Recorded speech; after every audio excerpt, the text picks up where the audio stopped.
So today we're gonna talk about one of the previous videos. You were asking like if there is we can do anything with this standard library, which is net, and we can build something open source or some project. Absolutely, like in Cloudflare and everywhere. Like you can go. There is usually a dashboard, and you can see the each request and, for example, how many 404 or like 200 success messages or 500, like this kind of response data you can examine and you can respond. So like initial start for that could be like we need a connection and we need an error, like, and we're gonna have a net packet and it's going to be TCP call, and we can call like any website. Let's say start with Google. And yeah, we have to check the error here, and we need to close the connection if the function ends.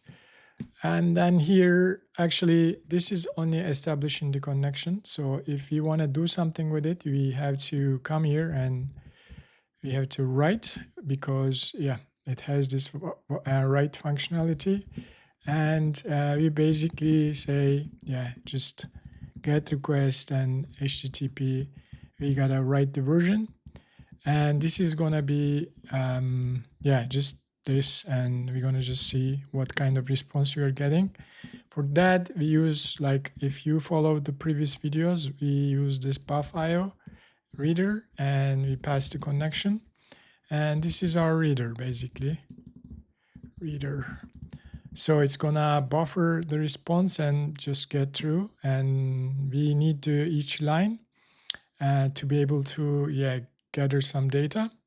And yeah, for that reader, let's go with this, and it's gonna get till the new line.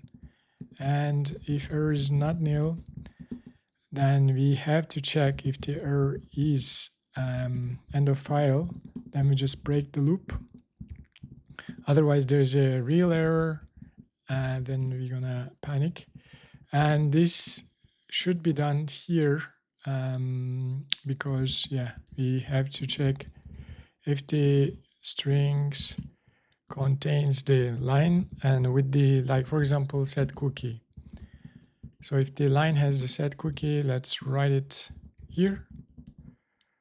And yeah, now we see the Google is like bare minimum request, you get this response, like the bunch of responses, but we are only caring about the cookie.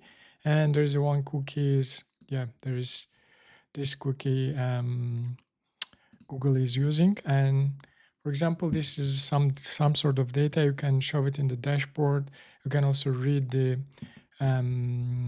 actually, if you get rid of this and just write everything down, you will see the old body and the headers as well.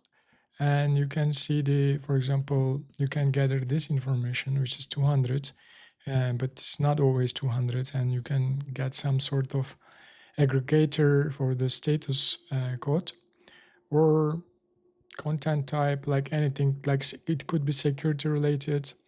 Maybe the site is sending some weird cookies and track that kind of information, or you can do something like some sort of parser, parsing the body and then trying to get the results. So that could be something, can be a start point for a project.